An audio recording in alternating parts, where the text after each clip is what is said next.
Okay, greetings, brothers and sisters. Just a few things to get to today. I'm going to release my Journey series video today. So somebody sent me this Barbie thing, and I wasn't going to watch it because they didn't tell me why they sent it to me.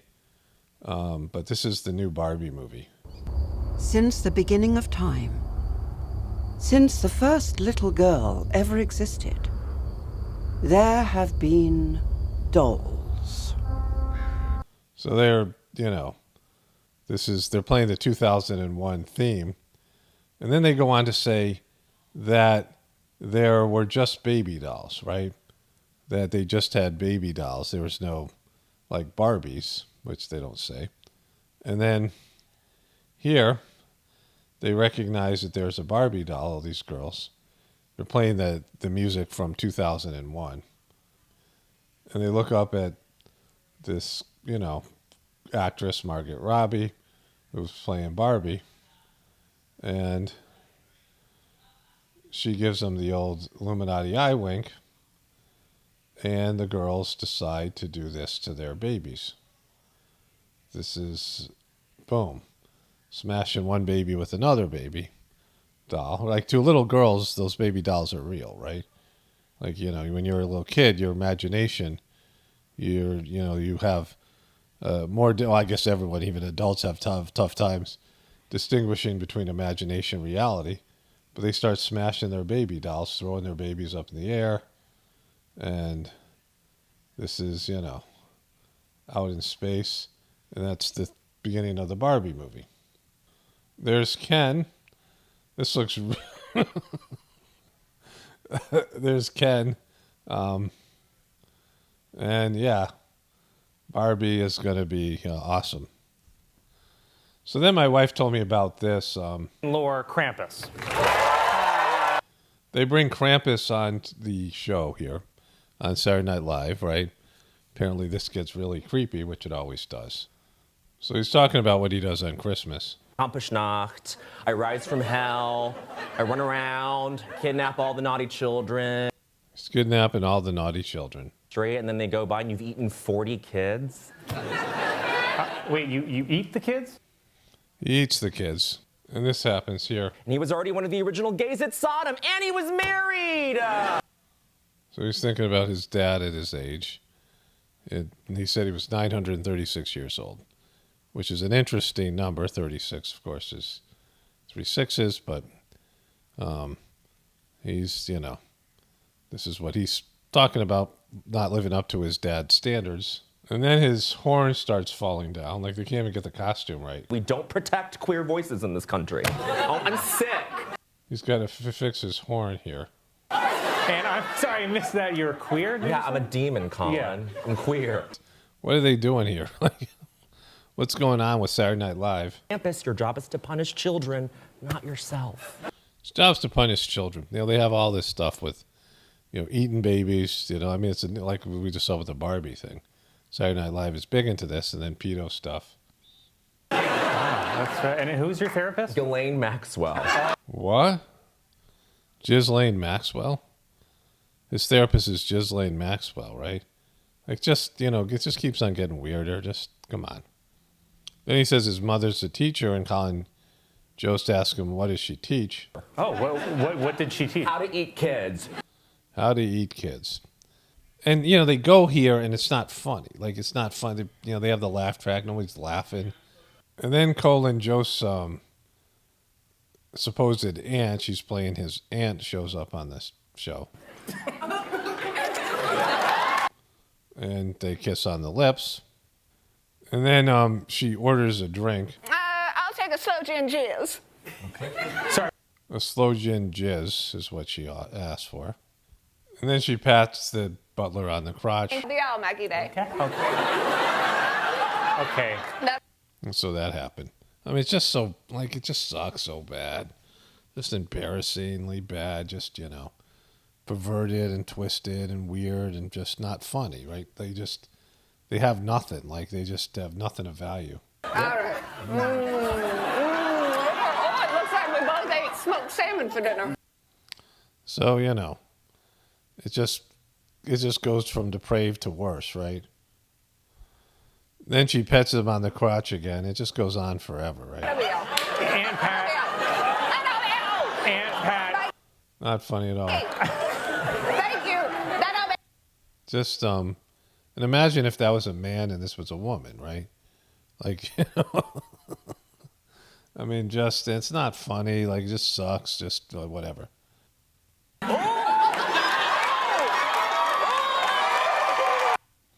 So that happened. So then there's this. They decided to make Oppenheimer a tribute to the guy who developed nuclear weapons.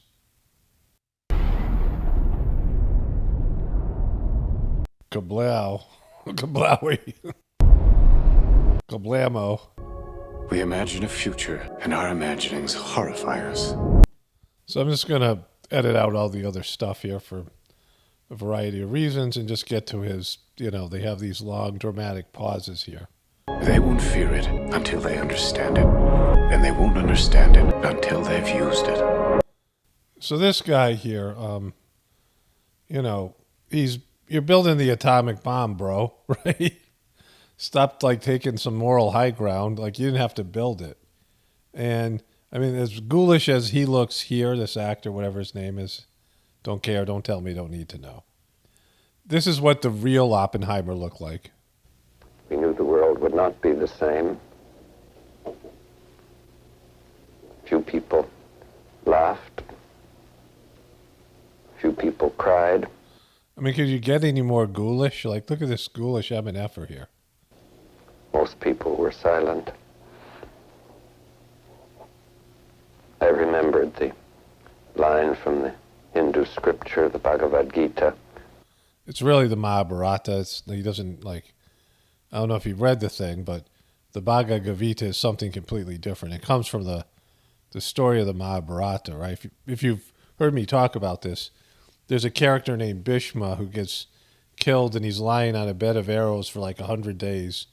He gets shot, you know, the arrows are piercing his flesh, and he gives this this speech about to Yudhishthira about how to be a good king and leader, right? And that's the Bhagavad Gita. The Mahabharata is the story of the war. And so Vishnu is trying to persuade the prince that he Arjuna.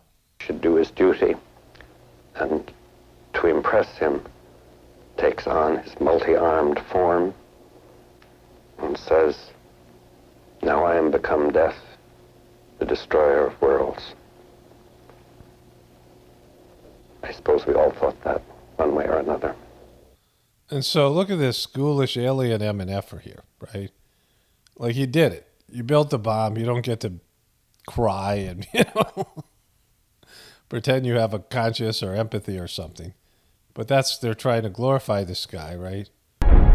Theory will take you only so far. I don't know if we can be trusted. You can't, right? You definitely can't be trusted. With such a weapon. Yeah. You shouldn't have built it, and now you got a bunch of dopes. I mean, this is, you know. I have no choice. Yeah, you always have a choice. I'm going to tell the truth about what's happening here. No, you're not. Oppenheimer, 7/21/23. These must be significant numbers in some way, just by the way they did that. Then this video came out just after I finished my video on my other channel, Apocalypse Now. Twitter. Is the Elon era of Twitter over sooner Is the Elon era of Twitter over than we thought? sooner than we thought? Twitter owner Look at Gumby Joe. Tell me what to do, Mika.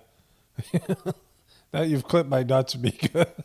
Elon Musk has launched a poll on the site asking users if he should step down as head of the company. He has promised to abide by the results, and they didn't really turn out in his favor with more Boom. Maybe they did. than 17 million votes. 57.5% of users say Elon should step down. 57. The poll, which is now closed, comes amid fallout over a new policy Twitter attempted to introduce yesterday. The social media giant announcing and then reversing a plan to ban users from linking or promoting their pages on other social media sites. Musk responded to the debacle, writing, quote, "Going forward, there will be a vote for major policy changes. My apologies. Won't happen again." Won't happen again. He's going to do everything by voting. And seemingly in response to his poll, before the final results, he tweeted, "As the saying goes, be careful what you wish, as you might get it." Well, Elon Well, what are you doing here? Oh, what's going on? may be going, but he's given us memories here at Twitter that could last a lunchtime, No. as they say on You guys are funny. Look at Mika. and the Reynolds. But I've got to say, Richard Haas, some of the people who are probably happiest about the results of this. Richard Haas. This is a big CF, Council on Foreign Relations guy. I did something.